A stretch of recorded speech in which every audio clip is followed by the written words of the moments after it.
वसुदेवं सुतं देवं कंसचाणूरमर्दनं देवकी परमानंदम कृष्णं वंदे जगद्गुरु.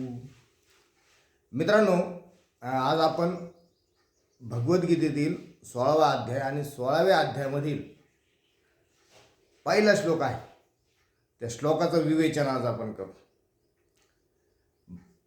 जीवन जगत असताना प्रत्येकामध्ये आपल्याला दिसून येतं की काही लोक ही दोन प्रकारचे लोक आपल्याला दिसून येतात किंवा दोन प्रकारचे स्वभाव माणसामधील जे स्वभाव असतात ते दिसून येतात. एक दैवी संपत्तीने युक्त असतात. श्रीकृष्ण भगवंतांनी खूप सुंदर वर्णन केलं गीतेमध्ये. एक दैवी संपत्तीने युक्त असतात आणि एक आसुरी संपत्तीने युक्त असतात. जीवन जगत असताना नेहमी आपल्याला लक्षात येतं की दोन प्रकारच्या वृत्तीचे लोक असतात. एक आसुरी संपत्तीने युक्त असतात आणि एक दैवी संपत्तीने युक्त असतात. म्हणजे दैवी संपत्तीने जे युक्त असतात त्या माणसाचा स्वभाव कसा असतो आणि तीच माणसं समाजामध्ये जीवन जगत असताना, दैनंदिन जीवन जगत असताना, मानवी जीवन जगत असताना ती माणसं यशस्वी होतात. जे दैवी संपत्तीने युक्त असतात ती माणसं यशस्वी होतात आणि जी आसुरी संपत्तीने युक्त असतात ती माणसं नरकमय जीवन जगतात. त्यांचं अंधपतनच होतं, त्यांची अधोगतीच होते, त्यांचा विनाश होतो, त्यांचं अंत होतं. परंतु जे दैवी संपत्तीने युक्त असतात ती माणसं यश शिखरावर पोहोचल्याशिवाय राहत नाहीत. मग दोन प्रवृत्तीचे लोक भगवंतांनी खूप सुंदर सांगितलं पहिल्या श्लोकामध्ये 16व्या अध्यायामध्ये. जी लोक दैवी संपत्तीने युक्त असतात त्या माणसाच्या स्वभावात कोणते गुण असतात. मग आपण सुद्धा चिंतन केलं पाहिजे, आपण सुद्धा मनन केलं पाहिजे, आपण सुद्धा आत्मपरीक्षण केलं पाहिजे आपलं की आपण कोणत्या संपत्तीने युक्त आहोत. बरं, आपल्याकडे कोणते गुण आहेत जेणेकरून आपण समाज जीवन जगत असताना, मानवी जीवन जगत असताना आपण ते गुण जर आपल्यामध्ये असतील तर 100% यश आपल्याला मिळतं. आणि सगळ्या काही गोष्टी, हे निसर्ग, ही नेचर, युनिवर्स, हे ब्रह्मांड, ही सृष्टी, ही प्रकृती, या भौतिक प्रकृतीमध्ये आल्याच्या नंतरही ती आपल्याला देतं काय, ते गुण जर आपल्यामध्ये असतील तर कोणते गुण आपल्यामध्ये असले पाहिजे किंवा जे दैवी संपत्तीने युक्त आहेत त्या लोकांमध्ये कोणते गुण आहेत, त्या माणसामध्ये कोणते गुण आहेत, त्यांचा स्वभाव कसा असतो. तर जे दैवी संपत्तीने युक्त असतात त्यांचा स्वभाव हा पहिलं तर ते पहिला मुद्दा म्हणजे ते निडर असतात. ते कशालाही घाबरत नाहीत. त्यांना माहीत असतं की आपण आत्मा आहोत आणि आत्मा हा शाश्वत आहे, सनातन आहे, पुरातन आहे, अच्युत आहे, अमर आहे, अव्ययी आहे, अविनाशी आहे. आत्म्याला कधी मरण नाही. आत्म्याला कोणी तोडू शकत नाही, आत्म्याला कोणी कापू शकत नाही, आत्म्याला कोणी जाळू शकत नाही, आत्म्याला कोणी भिजवू शकत नाही, आत्म्याला कोणी सुकवू शकत नाही. आत्मा हा शाश्वत आहे. त्यामुळे ते जे आत्म्याबद्दल जाणतात, परमात्म्याबद्दल जाणतात, त्यांना माहिती असतं की दैवी संपत्तीयुक्त असतात ना, तर आत्मा हा मरत नाही. शरीर नश्वर आहे, आत्मा मरत नाही. त्याच्यामुळे ते निर्भय असतात, निडर असतात. भगवंत सांगतात त्या ठिकाणी की ते भीतच नाहीत. म्हणजे किती दुःख झालं तरी ते विचलित होत नाहीत आणि सुख आलं तरी हर्षोल्लासित होत नाहीत. सगळ्यांकडे, सर्वांकडे समदृष्टीने, समभावाने, समचित्ताने सारखे पाहतात. ती लोक ते दैवी संपत्तीने युक्त असतात. ते समभावाने, समदृष्टीने, समचित्ताने ते पाहत असतात. जी दैवी संपत्तीने युक्त असतात ते म्हणजे दुःख आलं तरी हर्षोल्लासित, म्हणजे दुःख आलं तर विचलित होत नाहीत आणि सुख आलं तरी खूप हर्षोल्लासित होत नाहीत, हुरळून जात नाहीत. ती दैवी संपत्तीने युक्त असतात. निडर असतात, निर्भय असतात, घाबरत नाहीत, भयमुक्त असतात. ते भीती त्यांच्या जीवनामध्ये नसतेच नसते. ते घाबरतच नाहीत, ते निडर असतात. दुसरा मुद्दा म्हणजे ते आध्यात्मिक ज्ञानाचं अनुशीलन करतात कंटिन्यू. म्हणजे आध्यात्मिक बेस, स्पिरिच्युअल नॉलेज त्यांच्यामध्ये असतं खूप. त्यांना माहीत असतं की स्पिरिच्युअल नॉलेज हे महत्त्वाचा बेस आहे, महत्त्वाचा पाय आहे. स्पिरिच्युअल नॉलेज, आध्यात्मिक नॉलेज ते घेत असतात, कंटिन्यू घेत असतात. आध्यात्मिक ज्ञानाचं अनुशीलन करत असतात. म्हणजे शास्त्र विधी विधानानुसार ते वागत असतात. शास्त्रांच्या विधिविधानानुसार ते वागत असतात. जे दैवी संपत्तीने युक्त असतात ते ज्ञानाची भूक असते त्यांना, कंटिन्यू ज्ञानाची भूक असते, जिज्ञासू वृत्तीचे असतात ते, काहीतरी ज्ञान घेण्याचा प्रयत्न करतात, ते ज्ञानी असतात ते. कोण? जे दैवी संपत्तीयुक्त असतात ते ज्ञानी असतात. काम, क्रोध, लोभ, मोह, माया, अहंकार हा त्यांच्या अंगी नसतो. त्यांच्यामध्ये खूप कामाग्नी जळत नसतं, कारण ते शांत असतात. लोभ विहीनता असते त्याच्यामध्ये, म्हणजे आसक्त नसतात ते, म्हणजे रजोगुणी नसतात. लगेच मिळालं पाहिजे किंवा इंद्रिय तृप्तीसाठी झगडतात किंवा मला मिळालंच पाहिजे, मला भेटलंच पाहिजे, असं काही त्यांच्यामध्ये नसतं. ते रजोगुणी नसतात, ते इंद्रिय तृप्तीसाठी झटत नसतात, झगडत नसतात, शांत असतात. जे मिळेल त्याच्यामध्ये ते समाधानी असतात.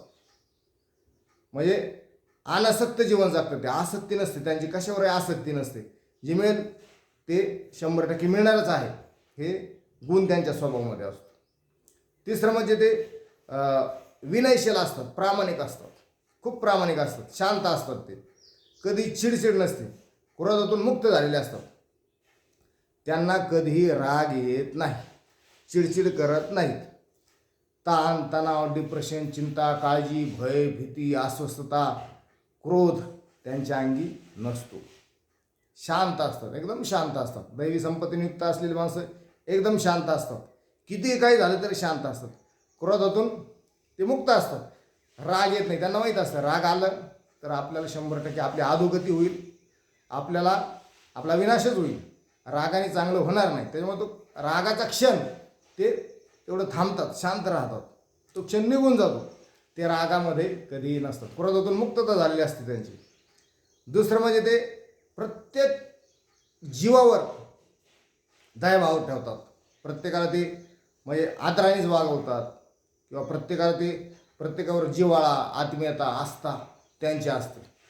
प्रत्येकाला ते आदर सन्मान देतात, प्रत्येक जीवावर ते दयाभाव प्रेमाने पाहतात. म्हणजे सगळ्यांना ते पोटात घेण्याचं काम करतात.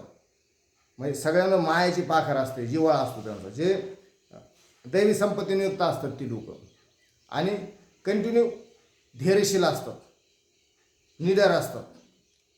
दुसरं म्हणजे त्यांच्यामध्ये आणखी एक गुण असतो, तो म्हणजे ते कधीही खचत नाहीत, दृढ निश्चय असतात. एखादं ध्येय जर असेल त्यांच्याकडं तर त्याच्यावर कंटिन्यू ते फोकस ठेवतात.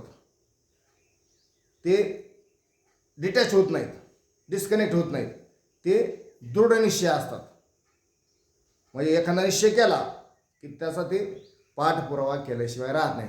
दृढ निश्चय असतात, ते कंटिन्यू सातत्याने त्याचा पाठपुरावा करतात, ते मिळालंच पाहिजे, म्हणजे दृढ निश्चय, त्याच्यावर त्यांचा फोकस असतो, फोकस त्यांचा ढळत नाही, कंटिन्यू दृढ निश्चय असतात ते. आणि दुसरा विषय म्हणजे ते प्रामाणिक असतात, आध्यात्मिक ज्ञानाचं अनुशीलन करतात, निडर असतात, निर्भय असतात, क्रोधातून मुक्त असतात, आणि कधीही कोणाची निंदा करत नाहीत. जी दैवी संपत्तीयुक्त असतात ना, ती कधीही कोणाची निंदा करत नाहीत. ते कोणाची टिंगल करत नाहीत, कुटाळकी करत नाहीत, टवाळकी करत नाहीत, अपमान करत नाहीत, अवहेलना करत नाहीत, मत्सर करत नाहीत, द्वेष करत नाहीत, कोणाला दोष लावत नाहीत, घृणा करत नाहीत कोणाची. जी दैवी संपत्तीयुक्त असलेली माणसं असतात त्यांचा स्वभाव असतो कधी निंदा करायची नाही, कधी टवाळी करायची नाही, कधी उपहास करायचा नाही, कधी अवहेलना करायची नाही, कधी घृणा करायची नाही, कधी चेष्टा करायची नाही, कधी कोणाला नावं ठेवायचं नाही. म्हणजे दोष काढण्याचा वृत्तीचा तिटकारा ते करतात, ते त्यांच्या स्वभावामध्ये जाणवत नाही. दुसरं म्हणजे विनयशील असतात, प्रामाणिक असतात, आध्यात्मिक ज्ञानाचं अनुशीलन करतात, क्रोधातून मुक्त असतात, शांत असतात, संयमी असतात. प्रत्येक जीवाच्या ठाई आदरभाव असतो, प्रत्येकाला प्रेम करतात, प्रत्येकाला म्हणजे आपलं म्हणतात, दुसऱ्याच्या आनंदामध्ये आनंद घेतात. आणि दुसरं म्हणजे सगळ्यांना सगळीकडे समदृष्टीने पाहतात. यश आलं, अपयश आलं, मान मिळाला, सन्मान मिळाला तरी त्यांना काही होत नाही. गरिबी आली, श्रीमंती आली, यश आलं, अपयश आलं, जय मिळाला, पराजय मिळाला, सगळ्या गोष्टीमध्ये समदृष्टीने, समचित्ताने, समभावाने ते पाहत असतात. कोण? जी दैवी संपत्तीने युक्त आहेत ती माणसं. परत मुद्दा भाऊ, ते निडर असतात, कशाला भीत नाहीत, आध्यात्मिक ज्ञानाचं अनुशीलन करतात, ज्ञानी असतात, जिज्ञासू असतात, क्रोधातून मुक्त झालेले असतात, कधी राग त्यांना येत नाही. तिसरं म्हणजे प्रत्येक जीवावर दयाभाव ठेवतात आणि सगळीकडे समदृष्टीने पाहतात. जेवढं मिळालं त्याच्यामध्ये समाधानी असतात. आपल्या ध्येयावर त्यांचा फोकस क्लिअर असतो. कोणाची निंदा करत नाहीत, घृणा करत नाहीत, टवळकी करत नाहीत, उपहास करत नाहीत, अवहेलना करत नाहीत, चेष्टा करत नाहीत, मत्सर करत नाहीत, दृढनिश्चय असतात. अशा बऱ्याचशा गोष्टी त्याच्यामध्ये असतात.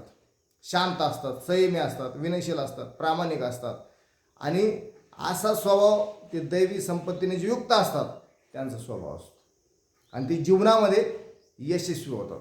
मग आपण जीवन जगत असताना नेहमी म्हणतो की मी जीवनामध्ये यशस्वी होतच नाही, मला कंटिन्यू अपयशच येतं. मग आपण आपलं आत्मपरीक्षण केलं पाहिजे की काय येतं अपयश. मग आपले विचार चांगले आहेत का, आपले कर्म चांगले आहेत का, आपल्या सवयी आपण चेंज केलेल्या आहेत का, आपण आपले संस्कार चेंज केलेले आहेत का, आपण आपल्या वाणी आहे त्या वाणीवर ताबा मिळवलेला आहे का. म्हणजे विचार, कर्म, वाणी, संस्कार, सवयी, आपलं चरित्र चांगलं ठेवलेलं आहे का आपण. या जर गोष्टीचं आपण आत्मपरीक्षण केलं तर 100% आपलं भाग्य बदलणार आहे. परंतु जर आपण विनयशीलपणा आपल्यामध्ये नसेल, प्रामाणिकपणा आपल्यामध्ये नसेल, आपण ज्ञानी नसू, आपण कोणाचा द्वेष करत असू, आपण कंटिन्यू कोणावर दयाभाव करत नसू किंवा कंटिन्यू रागच करत असू, क्रोधी असू, भित्रे असू, आपल्याला सातत्याने भीती वाटते, चिंता वाटते, डिप्रेशन, काळजीमध्ये असतो, तणावामध्ये असतो. मग हे असं कधी आपले सगळे निगेटिव्ह बाबी आहेत, हे नकारात्मक बाबी. आपल्याला जर नकारात्मक बाबीने घेराव घातला तर यश आपल्याला मिळणारच नाही. म्हणजे भगवंत त्या ठिकाणी सांगतात की जे दैवी संपत्तीने युक्त असतात ते खरोखर यशस्वी होतात. म्हणजे पॉझिटिव्ह असतात, सकारात्मक असतात ते. आणि सकारात्मक ट्रॅक जर आपल्याकडे असेल तर मला नाही वाटत की आपण अपयशी होऊन यशच आपल्या हाती लागेल. यशाच्याच भोवऱ्यात आपण सातत्याने यश शिखरावरच राहू असं मला वाटतं. म्हणून भगवंत खूप सुंदर सांगतात त्या ठिकाणी की दैवी संपत्तीचा स्वभाव आपला असला पाहिजे, आसुरी संपत्तीचा स्वभाव नसला पाहिजे. उद्याच्या भागामध्ये आपण आसुरी संपत्ती पाहू. नेमकं आसुरी संपत्तीचे लोक कसे असतात आणि दैवी संपत्तीने आज आपण ऐकलं की दैवी संपत्तीचे जे लोक असतात ते असे असतात, आसुरी संपत्तीचे वेगळे असतात. उद्या आपण आसुरी संपत्तीचे पाहू. दैवी संपत्तीच्या मध्ये निडर, निर्भयी, क्रोधातून मुक्त असतात, ज्ञानी असतात, सगळ्याविषयी जीवाभावाविषयी सगळ्याविषयी प्रेम असतं, शांत असतात, ध्येयावर फोकस असतं आणि अनेक काही सकारात्मक गोष्टी त्यांच्यामध्ये असतात. म्हणून दैवी संपत्तीने पहिलं तर आपण युक्त व्हा. जीवन बदलल्याशिवाय राहत नाही, दिवस बदलल्याशिवाय राहत नाहीत आणि कंटिन्यू आपलं जे समाधान असतं, शांतता असतं ते मिळत असते. म्हणून मित्रांनो, व्हिडिओ आपल्याला जर आवडला असेल तर 100% लाईक करा, शेअर करा, इतरांनाही पोहोचा. कारण त्यांच्या जीवनामध्ये जर बदल झाला तर 100% जे आपण देतो ते परत आपल्याला रिटर्न मिळत असतं. म्हणून त्यांच्यापर्यंत पोहोचा आणि चॅनल सबस्क्राईब करायला विसरू नका. हरे कृष्ण.